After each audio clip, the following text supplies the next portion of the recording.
Hello friends, welcome to my YouTube channel. Today we are discuss on qualitative and quantitative analysis. इसमें हम कर रहे हैं qualitative analysis. जो qualitative analysis है हमने कल दो ग्रुप की एनालिसिस कर ली थी, किस तरह हम सेपरेट करेंगे उन ग्रुप के एलिमेंट्स को. अब आगे हम ग्रुप थर्ड की करेंगे. ग्रुप थर्ड में एलिमेंट्स आते हैं आयरन, क्रोमियम और एल्यूमिनियम. ये 3 पॉजिटिव ऑक्सीडेशन स्टेट के अंदर होते हैं. इसके अंदर ग्रुप रिएजेंट क्या है? Excess of ammonium hydroxide in presence of solid NH4Cl, मतलब सॉलिड अमोनियम क्लोराइड. अब ग्रुप रिएक्शन क्या होगी? ये वाइट पीपीटी देंगे एल्यूमिनियम हाइड्रोक्साइड के, ग्रीन पीपीटी देंगे क्रोमियम हाइड्रोक्साइड के, और ब्राउन पीपीटी देंगे फेरस हाइड्रोक्साइड के. अब आगे हम सेपरेशन करेंगे आयरन की, Fe3 पॉजिटिव की सेपरेशन करेंगे. इसके अंदर क्या है, हमने क्या लिया, पहले क्या होगा, जो सेंट्रीफ्यूगेट हो गए ग्रुप सेकंड के, उनको बॉईल करेंगे और रिमूव करेंगे. H2 gas, H2S gas remove करेंगे. बाद में उसको हीट करेंगे कंसनट्रेटेड HNO3 के साथ. कंसनट्रेटेड HNO3 के साथ क्यों हीट करेंगे? क्योंकि वो क्या करेगा, HNO3 ऑक्सीडाइज्ड करेगा Fe2 पॉजिटिव को Fe3 पॉजिटिव के अंदर. तो इसके अंदर क्या होगा, FeCl2 प्लस में 2HCl प्लस में O. ये O है जो HNO3 से लिया गया है, FeCl3 प्लस H2O. यहाँ पे ऑक्सीडेशन कर दिया है इसका. जो Fe2 पॉजिटिव होगा वो प्रेजेंट होगा मिक्सचर के अंदर, और मिक्सचर को हम कंसनट्रेटेड HNO3 के साथ हीट नहीं करेंगे. मतलब क्या होगा फिर, Fe2 पॉजिटिव कंप्लीटली प्रिसिपिटेट नहीं होगा. अब आगे क्या है, हम इसके अंदर सॉलिड अमोनियम क्लोराइड डालेंगे और बाद में हीट करेंगे सॉल्यूशन को. अगर सॉलिड अमोनियम क्लोराइड डालेंगे स्मॉल अमाउंट में तो क्या होगा, मैग्नीशियम ऑक्साइड भी प्रिसिपिटेट होगा थर्ड ग्रुप के साथ. अब बाद में इस सॉल्यूशन को कूल करेंगे और अमोनियम हाइड्रोक्साइड डालेंगे जब तक वो स्मेल ना दे अमोनिया की. तो इसके अंदर क्या होगा, ये प्रिसिपिटेट देंगे AlOH3 के, CrOH थ्राइस के और FeOH थ्राइस के पीपीटी देंगे. अब आगे हम सेपरेशन करते हैं. सेपरेशन आयरन के पहले इसके अंदर क्या होगा, जो प्रिसिपिटेट होंगे ग्रुप थर्ड के उसके अंदर ऐड करेंगे हम सोडियम पेरोक्साइड. सोडियम पेरोक्साइड डालने के बाद प्रिसिपिटेट होंगे एल्यूमिनियम और क्रोमियम के, वो डिजोल्व हो जाएंगे, और आयरन के होंगे वो अनडिजोल्व होंगे, रेजिड्यू की तरह बच जाएंगे. अब हमने जो एल्यूमिनियम ऑक्साइड उसके अंदर सोडियम हाइड्रोक्साइड डाला तो ये सोडियम एल्यूमिनियम ऑक्साइड बनाया इसने. अब बाद में इसके अंदर क्या होगा, ये सोल्यूबल है इसके अंदर. अब हम क्रोमियम हाइड्रोक्साइड के अंदर सोडियम हाइड्रोक्साइड डालेंगे, ये येलो सॉल्यूशन बनाएंगे सोडियम क्रोमियम हाइड्रोक्साइड के. अब आगे क्या होगा, जो ऑक्साइड के और साथ में वाटर मॉलिक्यूल देंगे. जो प्रिसिपिटेट होंगे FeOH थ्राइस के, वो सेपरेट हो जाएंगे फिल्ट्रेशन के द्वारा. जो ऊपर वाले पीपीटी हैं, जो ये पीपीटी है वो इनको डिजोल्व करेंगे हम HCl के अंदर. HCl के अंदर डिजोल्व करने के बाद ये FeCl3 देंगे जो कि सोल्यूबल है इसके अंदर. अब बाकी क्या होगा, जो FeCl का एक पोर्शन है उसके अंदर हम ऐड करेंगे अमोनियम सल्फोसाइनाइड, जो कि ब्लड रेड कलर अपीयरेंस देंगे. और दूसरा पोर्शन होगा उसके अंदर डालेंगे हम पोटेशियम फेरोसाइनाइड सॉल्यूशन, जो प्रूशियन ब्लू पीपीटी देंगे. ये प्रूशियन ब्लू पीपीटी देंगे जिसकी वजह से हम कंफर्म कर सकते हैं यहाँ पे Fe3 पॉजिटिव आयंस प्रेजेंट है. आगे है सेपरेशन ऑफ क्रोमियम. जो इसके अंदर क्या होगा, जो सेंट्रीफ्यूगेट होंगे सेपरेशन के बाद Fe3 पॉजिटिव आयंस के बाद, उसके अंदर एल्यूमिनियम और क्रोमियम के आयंस प्रेजेंट होंगे. जो सेंट्रीफ्यूगेट येलो होगा इसके अंदर क्रोमियम है, और एल्यूमिनियम भी हो सकता है. जो सेंट्रीफ्यूगेट कलरलेस होगा इसके अंदर क्या एल्यूमिनियम ही होगा बस.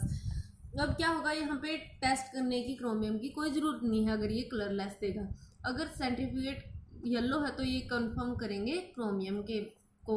अब आगे क्या करते हैं, हम एक पार्ट है जो इसके अंदर हमने ये डाला था क्रोमियम, सोडियम क्रोमेट डाला था और लेड एसीटेट के साथ रिएक्शन की है.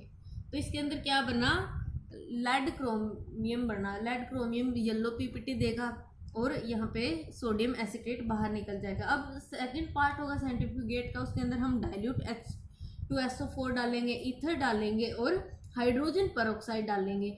जो उसको सेक करने के बाद ब्लू कलर की ईथर लेयर आएगी. ब्लू कलर की ईथर लेयर बनेगी, ये जो है ब्लू कलर देंगे, क्रोमियम पेरोक्साइड ब्लू होगा, जो ईथर की तरफ ज़्यादा मोर ब्लू होगा, तो इससे कंफर्म हो जाएगा कि यहाँ पे क्रोमियम प्रेजेंट है। इस टेस्ट से पहले हमने H2SO4 डाला, फिर ईथर डाला, फिर हाइड्रोजन पेरोक्साइड। अब आगे है टेस्ट फॉर एल्यूमिनियम। एल्यूमिनियम के टेस्ट के लिए क्या करेंगे हम, इसके अंदर सेंट्रीफ्यूगेट के अंदर NH4Cl डालेंगे और हीट करेंगे, वाइट पीपीटी बनेंगे जो एल्यूमिनियम ऑक्साइड के, वो कंफर्म कर देंगे कि यहाँ पे एल्यूमिनियम प्रेजेंट है। अब हम एक इम्पोर्टेंट टेस्ट है लेक टेस्ट करेंगे एल्यूमिनियम के। जो सेंट्रीफ्यूगेट है उसके अंदर हम डाइल्यूट HCl डालेंगे, HCl डाला हमने यहाँ पे, और 1 से 2 ड्रॉप लिटमस की डाल लेंगे, ब्लू लिटमस की, जो कि हमें रेड कलर का चाहिए। बाद में हम क्या करेंगे, बेस डाल लेंगे NH4OH ड्रॉप वाइज, तो बेस लिटमस को, ब्लू लिटमस को रेड के अंदर चेंज कर देगा।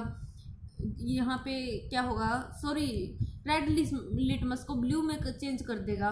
तो अब क्या होगा, जो ब्लू पीपीटी होंगे फ्लो करेंगे कलरलेस सॉल्यूशन के अंदर, वो कंफर्म कर देंगे कि यहाँ पे एल्यूमिनियम प्रेजेंट है, तो इसको हम लेक टेस्ट बोलते हैं। अब आगे है इंटरफेयरिंग रेडिकल्स। इंटरफेयरिंग रेडिकल्स क्या होते हैं, जो एसिड रेडिकल्स हैं वो मिक्सचर बेसिक रेडिकल के मिक्सचर में प्रेजेंट होगी, उसको हम इंटरफेयरिंग रेडिकल्स बोलते हैं। 3 रेडिकल्स है, फॉस्फेट,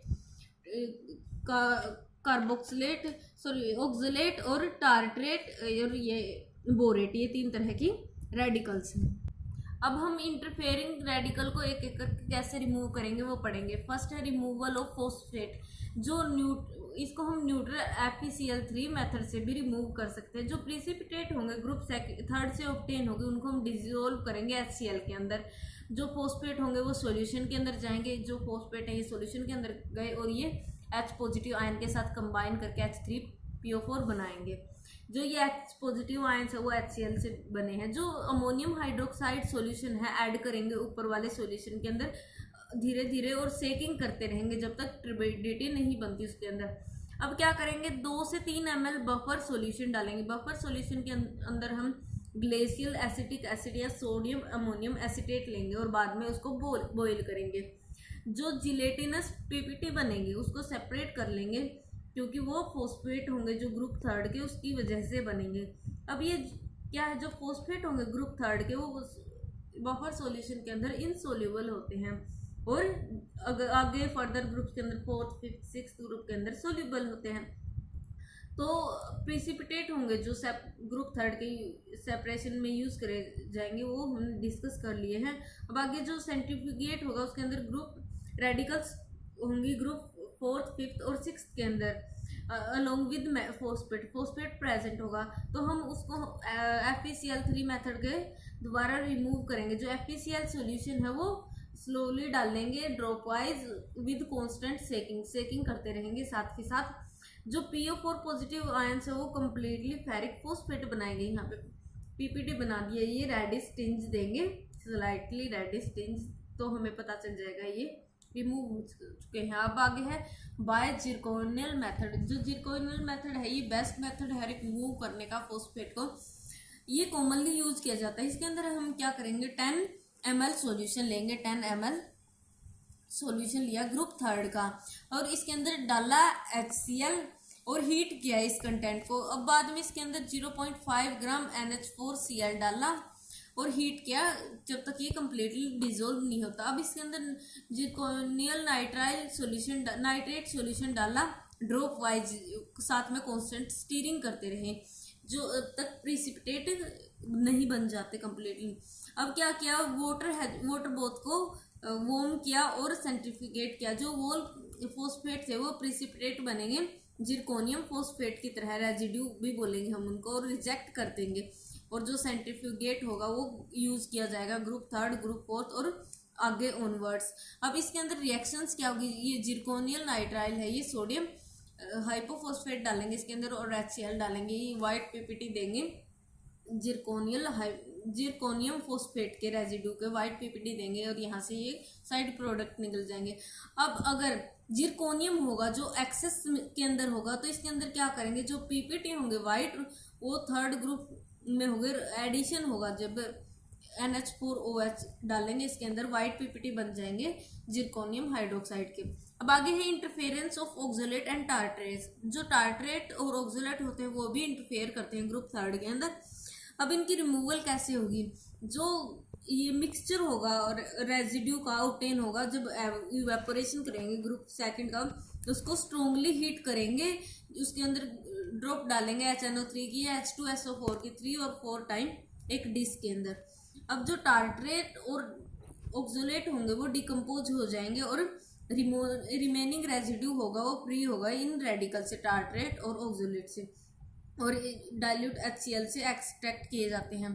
अब इसके अंदर क्या, हमने H2SO4 डाला, हीट किया इसको, इसमें कैल्शियम सल्फेट बना और यहाँ पे एसिड बनाइए, कार्बोक्सिलिक एसिड बना। अब इसके अंदर हमने ओ डाला, ऑक्सीजन डाला, ऑक्सीजन डालने के बाद ये CO2 और H2O में ब्रेक डाउन हो गया, डिकम्पोज हो गया। अब टार्ट्रेट का कैसे है, ये टार्ट्रिक एसिड है, यहाँ पे HNO3 डाला, HNO3 डालने के बाद CaNO3 ट्वाइस बनाया इसने, और इसके बाद क्या हुआ, इसके अंदर ऑक्सीजन डाला और ये डिकम्पोज हो गया CO2 में, कार्बन में और H2O में। अब आगे है बोरेट। बोरेट भी इंटरफेयर करता है सेकंड ग्रुप की एनालिसिस के बाद। जो रिमूव करने के लिए बोरेट को हम क्या करेंगे, मिक्सचर के अंदर बोरेट और रेजिड्यू होते हैं सेकंड ग्रुप के, उसको हम हीट करेंगे HCl के साथ। हमने हीट किया HCl के साथ, बोरिक एसिड है वो लिबरेट होगा, यहाँ से हमें बोरिक एसिड मिल गया, ये वोलाटाइल हो जाएगा बोरिक और फ्री हो जाएगा रेजिड्यू से। तो इसको हम इस तरह रिमूव कर सकते हैं। आगे है ग्रुप फोर्थ। ग्रुप फोर्थ में 4 एलिमेंट्स हैं, कोबाल्ट, निकल, मैग्नीज और जिंक। अब इसकी ग्रुप रिएजेंट क्या है, H2S है इन प्रेजेंस ऑफ NH4OH। इसकी ग्रुप रिएक्शन क्या होगी, ये क्या है, निकल सल्फाइड देंगे, कोबाल्ट सल्फाइड देंगे, वाइट ब्लैक कलर के होंगे ये, और ये वाइट कलर का जिंक सल्फाइड, लाइट पिंक का मैग्नीज सल्फाइड देंगे, यहाँ पे ये PPT बनाएंगे। अब सेपरेशन कैसे कर सकते हैं हम जिंक की, वो देखेंगे। क्या करेंगे, सेक करेंगे ग्रुप PPT को डाइल्यूट HCl के साथ, और बाद में सेंट्रीफ्यूगेट करेंगे। जो रेजिड्यू होगा उसके अंदर कोबाल्ट और निकल होंगे, और सेंट्रीफ्यूगेट के अंदर मैग्नीज और जिंक होगा। अब हमें मैग्नीज और जिंक को सेपरेट करना है एक दूसरे से। जो मैग्नीशियम, अब क्या करेंगे, सेंट्रीफ्यूगेट के अंदर NaOH डालेंगे, वाइट PPT मिलेंगे हमें MgOH के, यहाँ पे वाइट PPT मिले MgOH के और ZnOH के, इनको सेपरेट कर लेंगे। अब इनके अंदर एक्सेस NaOH डाल लेंगे। जो एक्सेस NaOH डालने के बाद क्या होगा, जो PPT बनेंगे वो सोल्यूबल होंगे सोडियम जिंकेट के कारण, यहाँ पे ये सोल्यूबल है, और यहाँ पे एक्सेस NaOH डालने के बाद ये सोल्यूबल नहीं है, यहाँ पे ब्राउन PPT बन जाएंगे। ये ब्राउन PPT इसलिए बने क्योंकि यहाँ पे ऑक्सीडेशन हुआ एयर की वजह से, ये ब्राउन कलर का हो गया।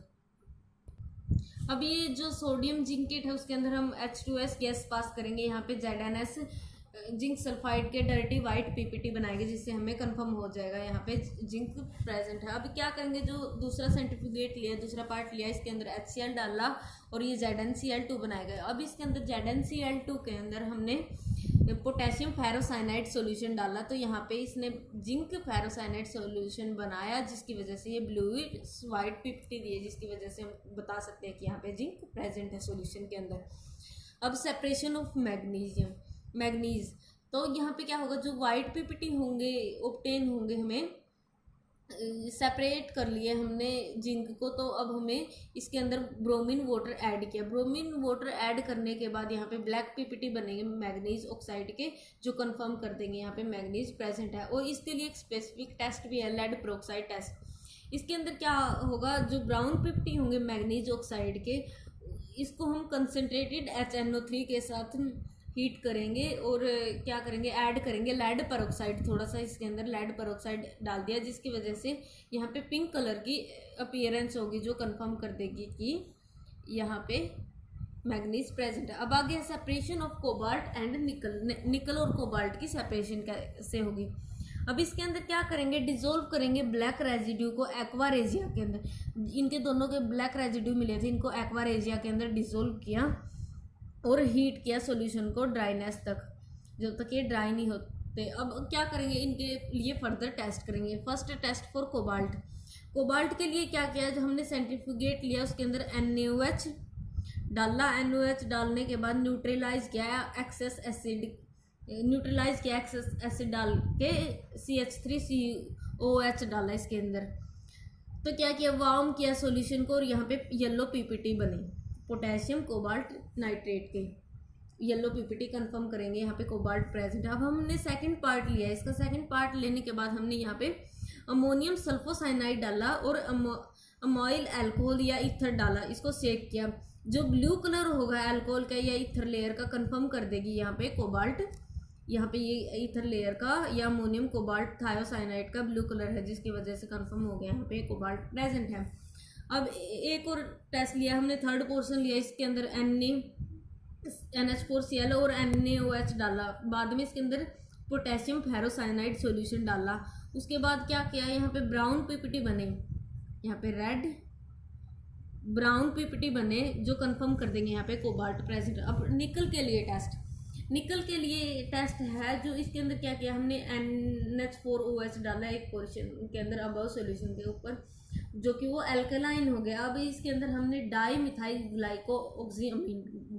ग्लाइकोऑक्सीमीन डाला, यहाँ से हमें ब्राइट रेड पीपीटी मिले जो कंफर्म करते हैं कि यहाँ पे निकल प्रेजेंट है। यहाँ ये बनाएंगे निकल डाईमिथाइल ग्लाइकोऑक्सीमीनेट बनाया, रेड रोज की तरह रेड पीपीटी बनाई। अब आगे क्या किया हमने, अनदर पोर्शन लिया, उसके अंदर NaOH डाला, ब्रोमीन वाटर डाला और ब्लैक पीपीटी बने यहाँ से ये निकल हाइड्रोक्साइड के, जिसने कंफर्म कर दिया कि यहाँ पे निकल प्रेजेंट है। ये था आज का हमारा topic. So thank you so much friend, please like and subscribe my channel.